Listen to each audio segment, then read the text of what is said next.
Hi friends, welcome back. तो friends, अभी का वीडियो है Naftali Bennett, this new prime minister of Israel is x commando. अरे वाह! तो चलो वीडियो शुरू करते हो, पता करते। मुझे ये नहीं पता था, दैट्स इंटरेस्टिंग। तो वीडियो शुरू करते हैं, पर वीडियो शुरू करने से पहले अगर आप चैनल पर नए हो और आपने अभी तक सब्सक्राइब नहीं किया तो जल्दी से पहले सब्सक्राइब के बटन को क्लिक कर लो, साथ में जो बेल आइकन है उसको भी क्लिक कर लो, ताकि आपको हमारे सारे न्यू वीडियोस के नोटिफिकेशन मिल जाए जैसे हम अपलोड करें। अगर आपको वीडियो पसंद आता है प्लीज लाइक एंड शेयर। हमारा दूसरा चैनल, ट्विटर, इंस्टाग्राम अकाउंट, सबके डिटेल्स है डिस्क्रिप्शन बॉक्स में, उनको भी सब्सक्राइब और फॉलो कर लेना। चलिए शुरू करते हैं। नमस्कार, जय मां भारती। दोस्तों, पूरे 12 साल इजराइल के ऊपर राज करने के बाद आखिरकार बेंजामिन नेतन्याहू का शासनकाल खत्म हो ही गया, और वो भी एक बहुत ही फिल्मी स्टाइल में खत्म हुआ। बेंजामिन नेतन्याहू, जिनको उनके समर्थक इजराइल का प्रधानमंत्री नहीं बल्कि राजा कहा करते थे, उस राजा को उसी के एक पूर्व शिष्य ने उसी से राजनीति का एक खेल सीखकर इस खेल में हरा दिया, मात दे दी। इजरायली पार्लियामेंट में बेंजामिन नेतन्याहू के विश्वास मत हारने के बाद हमारे यहाँ कुछ लिबरांडू और शांति दूत बहुत ज्यादा प्रसन्न हो रहे हैं। सोशल मीडिया पर चुटकुले सुना रहे हैं, एक दूसरे को बधाइयां दे रहे हैं, और ऐसा इसलिए है क्योंकि ये लोग इजराइल के नए प्रधानमंत्री के बारे में जरा सी भी जानकारी नहीं रखते। क्योंकि यदि ये लोग उस आदमी के बारे में जरा सी भी जानकारी रखते होते जो इजराइल का नया प्रधानमंत्री बना है, तो खुश होने की जगह, एक दूसरे को बधाइयां देने की जगह, ये लोग अपनी छाती पीट पीट कर रो रहे होते। आखिर कौन है इजराइल के नए प्रधानमंत्री जिनका नाम है नफ्ताली बेनेट? इनको अल्ट्रा राष्ट्रवादी नेता क्यों कहा जाता है? दुनिया भर के लिबरांडू और शांति दूत इनसे इतनी ज्यादा खार क्यों खाते हैं? जब भी नफ्ताली अपना मुंह खोलते हैं तो लिबरांडू और शांति दूतों की पैंटें गीली क्यों हो जाती हैं? और इनका प्रधानमंत्री बनने का भारत के लिए क्या मतलब होने वाला है? भारत और इजराइल के रिश्तों के लिए क्या मतलब होने वाला है? इन सब के ऊपर चर्चा करेंगे आज के पॉडकास्ट में।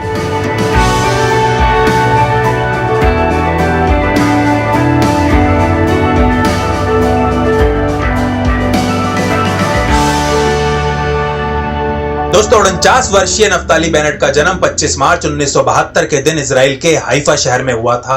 उनके माता पिता जिम और मिर्ना बेनेट दोनों ही अमेरिकन जूइश थे, यानी कि अमेरिका में रहने वाले, अमेरिका में बसे हुए यहूदी थे। लेकिन 1967 में जो 6 डे वॉर हुई थी, जिसमें इजराइल ने 5 अरबी देशों को केवल 6 दिनों में बड़े ही आराम से हरा दिया था, उस वॉर के बाद इनके माता पिता अमेरिका से इजराइल वापस आ जाते हैं, और उसके 5 साल बाद उनके तीसरे और सबसे छोटे बेटे का जन्म होता है, जिसको वो नाम देते हैं नफ्ताली। 1990 में जब नफ्ताली बेनेट 18 साल के होते हैं तो हर इजरायली युवक की तरह उन्हें भी इजरायली डिफेंस फोर्सेस में ड्राफ्ट कर लिया जाता है, और वो इजराइल की सबसे घातक स्पेशल फोर्सेस सेरात मटकल और मगनाल में कमांडर बनते हैं, और आगे चलकर कंपनी कमांडर भी। इजरायली स्पेशल फोर्सेस में बिताए अपने 6 सालों के दौरान बेनेट कई बड़े ऑपरेशंस का हिस्सा रहते हैं, और ऐसे ही एक बहुत बड़े ऑपरेशन का नाम था ऑपरेशन ग्रेप्स ऑफ रैथ, जिसका उद्देश्य लेबनान की धरती से हिजबुल्लाह द्वारा उत्तरी इजराइल के ऊपर किए जाने वाले रॉकेट हमलों को हमेशा हमेशा के लिए खत्म करना था। 13 दिन चले इस ऑपरेशन के दौरान इजरायली एयरफोर्स लेबनान के ऊपर टोटल 1100 एयर रेड करती हैं, जबकि इजराइल की स्पेशल फोर्सेस जमीन पर रहकर हिजबुल्लाह से लड़ती हैं और लेबनान की धरती से लगभग हिजबुल्लाह का नाम मिटा ही डालती हैं।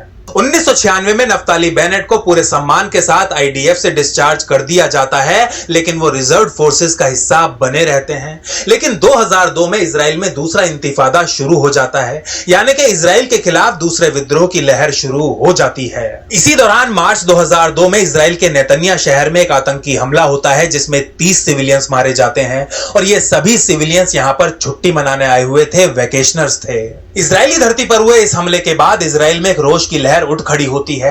इजरायली नागरिक सड़कों पर उतर आते हैं, और आईडीएफ एक और ऑपरेशन लॉन्च करती है, जिसका नाम था ऑपरेशन डिफेंसिव शील्ड। इस ऑपरेशन को सीरिया और लेबनान के खिलाफ लॉन्च किया गया था, और इसका उद्देश्य इजरायली धरती पर होने वाले आतंकी हमलों को हमेशा हमेशा के लिए खत्म करना था।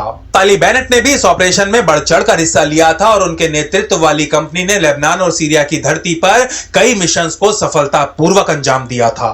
इसके बाद जब 2006 में दूसरा लेबनान युद्ध शुरू हुआ, तब एक बार फिर से नफ्ताली बेनेट को अपनी देश की सेवा करने के लिए बुलाया गया, और एक बार फिर से अपनी स्पेशल फोर्सेस मगलान का हिस्सा रहते हुए बेनेट ने दुश्मन की धरती पर जाकर कई सारे सर्च एंड डिस्ट्रॉय मिशंस को सफलतापूर्वक कंडक्ट किया।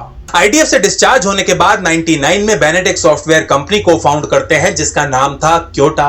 लगभग 6 साल इस कंपनी को चलाने के बाद 2005 में इसको आरएसए सिक्योरिटीज नामक एक कंपनी को बेच दिया जाता है और इस डील में नफ्ताली बेनेट और उनके को फाउंडर को टोटल 145 मिलियन डॉलर्स दिए जाते हैं। यानी कि 2005 में नफ्ताली बेनेट एक मल्टी मिलियनेयर, एक करोड़पति बन जाते हैं। अपनी इस कंपनी को बेचने के बाद बेनेट वेंचर कैपिटल में आ जाते हैं और नए नए सॉफ्टवेयर स्टार्टअप्स और कंपनीज को सीड फंडिंग देने का, उनमें पैसा इन्वेस्ट करने का काम करने लगते हैं।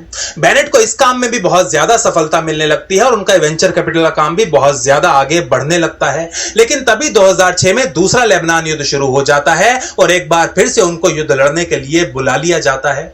और यह जो समय था, दूसरे लेबनान युद्ध का जो समय था जब वो युद्ध लड़ रहे थे, इसी दौरान नफ्ताली बेनेट को लगता है कि उनके देश को ठीक से नहीं चलाया जा रहा और उनके देश को एक नई लीडरशिप की आवश्यकता है।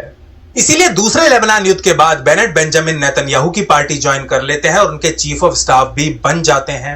उनके इलेक्शन कैंपेन को भी लीड करते हैं जिसका नतीजा यह होता है कि 2009 में चुनाव जीतकर बेंजामिन नेतन्याहू इजराइल के 9वें प्रधानमंत्री बन जाते हैं। इसके बाद नफ्ताली बेनेट लगातार नेतन्याहू के साथ बने रहते हैं। एक्सपर्ट्स का यह मानना है कि नेतन्याहू को पावर में बनाए रखने में, बार बार चुनाव जिताने में नफ्ताली बेनेट की एक बहुत बड़ी भूमिका रही है और शायद इसीलिए 2015 में नेतन्याहू उन्हें इजराइल का शिक्षा मंत्री और 2018 में रक्षा मंत्री भी बनाते हैं। लेकिन 2019 का अंत और 20 की शुरुआत होते होते नफ्ताली बेनेट और नेतन्याहू के बीच मतभेद पैदा होने शुरू हो जाते हैं और ये पूरी तरह वैचारिक मतभेद थे, व्यक्तिगत मतभेद नहीं थे।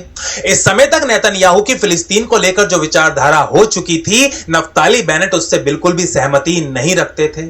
इस समय पर नेतन्याहू का यह मानना था कि जो इजराइल का इलाका है, जो गाजा है, वेस्ट बैंक है, इसमें इजरायली और फिलिस्तीनी दोनों एक साथ रह सकते हैं, कोएग्जिस्ट कर सकते हैं। लेकिन नफ्ताली बेनेट ऐसा नहीं मानते थे, इस बात में, इस विचारधारा में बिल्कुल भी विश्वास नहीं रखते थे।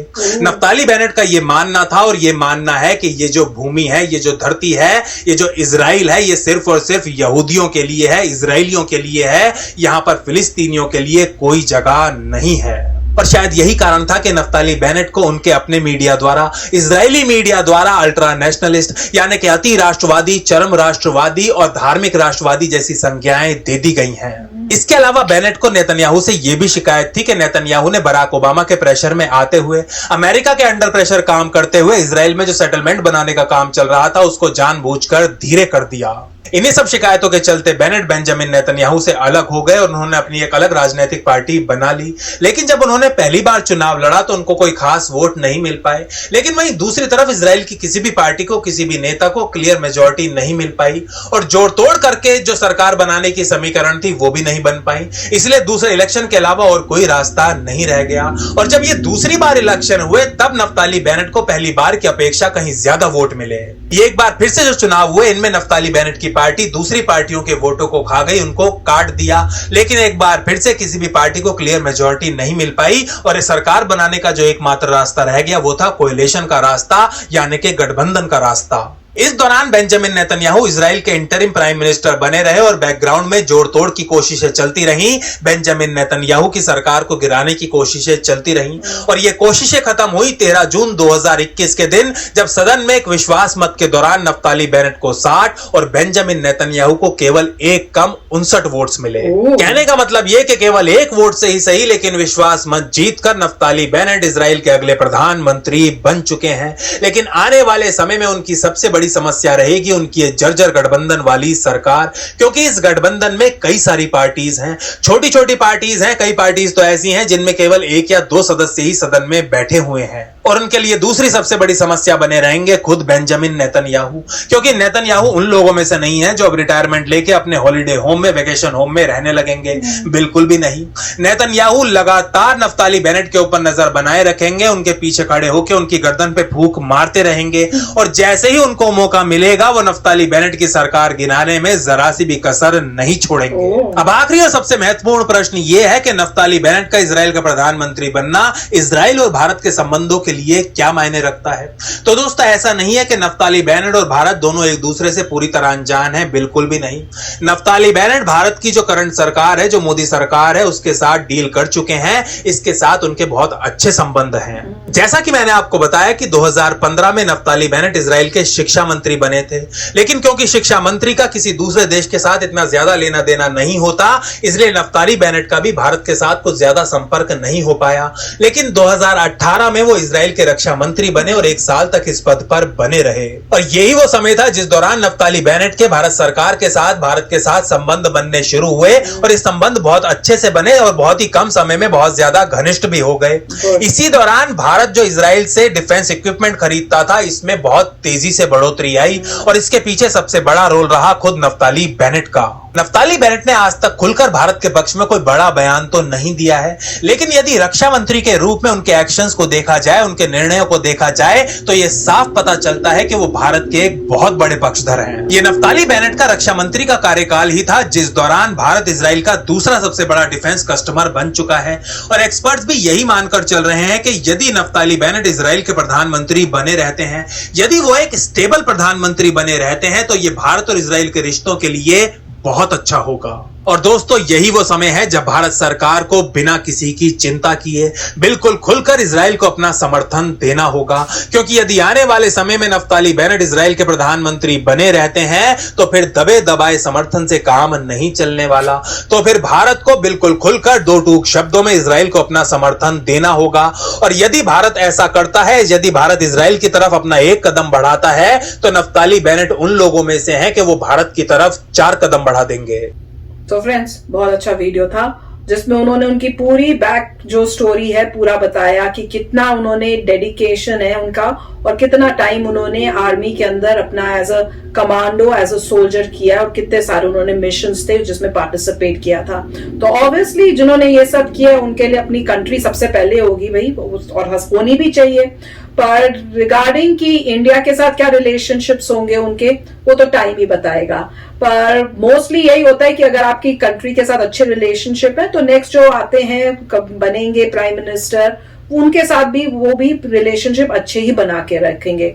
अब इसमें ये कह रहे थे ना कि अब आप ऐसे छुप छुप के मतलब आधी अधूरी दोस्ती नहीं कर सकते, आप पूरी दिखाओ, कोई बड़ी बात नहीं। उनको भी पिक्चर में वो भी हो कि किस वजह से इंडिया जो है खुल के नहीं कर रहा, तो ये भी हो सकता है कि वो उनको पता हो ये बात और ये अंडरस्टैंडिंग हो, और अगर नहीं है तो यहाँ की गवर्नमेंट उनको बताए और वो समझे और रिलेशनशिप उसी टाइप से रहे, और वो भी उनको भी पता समझ में आ जाए कि इंडिया क्यों नहीं कर रहा साफ साफ, और फिर भी रिलेशनशिप अच्छी रहे।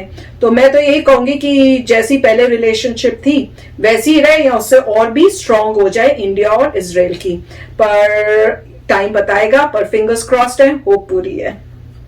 राइट, अच्छा वीडियो था। पॉइंट ये है कि इजराइल में भी डेमोक्रेसी है और ऑब्वियसली जो नेशनल इंटरेस्ट होते हैं वो तो हमेशा रहेंगे, चाहे ऊपर से जो भी आ रहा है जा रहा है, इंटरेस्ट उनके हमेशा वही रहेंगे। और छोटी कंट्री है, इजीली कंट्रोल होती है, उन सभी का एजेंडा डेफिनेटली ये है कि वो पूरा अपना एरिया कवर करें। वहाँ पे आपको नजर आ रहा है कि जितने भी वेस्ट बैंक है और गाजा है वो चाहते हैं इवेंचुअली कि वो एरिया भी पूरा इजराइल बन जाए। तो ये तो कुछ छुपा नहीं हुआ, स्टार्टिंग से कह रहे हैं। और वहां पे फिलिस्तीन भी अपना चाहता है। तो जहां पर दिख रहा है इजराइल का, उसका तो यही कहना था कि आपने जब हमें पे अटैक किया था, आप हमें उड़ा रहे थे, अब हम स्ट्रॉन्गर हैं, अब हम सारा एरिया ले लेंगे और जितने भी लोग हैं वो जा सकते हैं नेबरिंग कंट्रीज में, सारी कंट्रीज मुस्लिम हैं, वहां सेटल हो सकते हैं।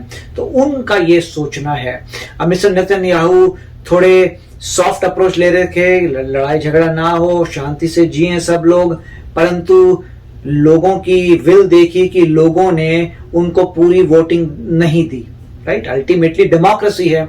तो इससे क्लियर हो गई बात की अगर लोग चाहते हैं कि पीसफुली जो है फिलिस्तीनियन भी आराम से रह लें, शांति से जी लें, तो मिस्टर नेतन्याहू को मैक्सिमम वोट मिल जाने चाहिए, मगर नहीं मिले। इसका मतलब आधी जनता वो है जो सोचती है आराम से रह सकते हैं, और आधी जनता जो है वो सोचती है नहीं रह सकते आराम से, और उन्होंने अपने बंदे को जिता दिया। अब देखते हैं आगे क्या होता है। होप कि ज्यादा टेंशन ना हो, मगर आपने न्यूज सुनी होगी कि फिर जो है एयर रेड्स शुरू हो गए हैं। तो सीज फायर जिनके जैसे ये आए हैं, सीज फायर खत्म हो गई है।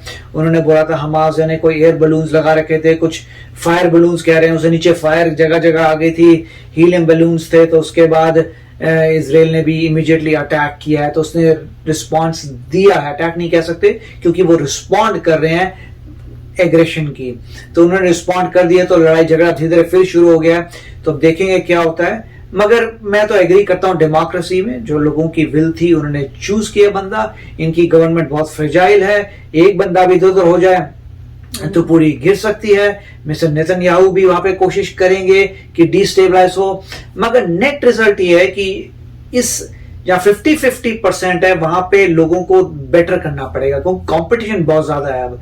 सो एक में होता है कि आप बहुत अच्छे हैं और चले जा रहे हैं, उसका कोई कंपटीशन नहीं है तो आप बुरे हो जाते हैं, आपको फर्क ही नहीं पड़ता कि भाई जीतेगा कौन, मैं ही जीतूंगा। तो जहां कंपटीशन बेटर है, बहुत जबरदस्त है, जरा सा चेंज करो तो चेंज हो जाता है। एक सीट का सिर्फ मैं तो मेरे ख्याल से बहुत टफ कंपटीशन है, उसे दोनों लीडर्स में ग्रेटनेस नजर आएगी और देखेंगे इवेंचुअली कौन क्या करता है। मगर आधी जनता, इसका मतलब ये है जो चाहती है डेडिकेटेड इजराइल कंट्री, और आधी जनता है जो शांति से रहना चाहती है। शांति तो कह नहीं सकते क्योंकि किसी भी सिचुएशन में शांति हो सकती है, पर एक चाहते हैं कि ठीक है अकोमोडेट करेंगे हम फलस्तीन को, और दूसरे 50% है जो कह रहे हैं हम अकोमोडेट नहीं करेंगे। तो देखते हैं आगे क्या होता है। यस फ्रेंड्स, तो चलो फ्रेंड्स चलते हैं, मिलेंगे नेक्स्ट वीडियो में बहुत ही जल्द। Till then take care and bye bye. तो अगर आप मेरे इस चैनल पे नए हो तो जल्दी से सब्सक्राइब के बटन को हिट करो और बेल आइकन को क्लिक करो ताकि आपको मेरा जब नया वीडियो मैं लगाऊं आपको उसके बारे में जल्दी से पता चल जाए।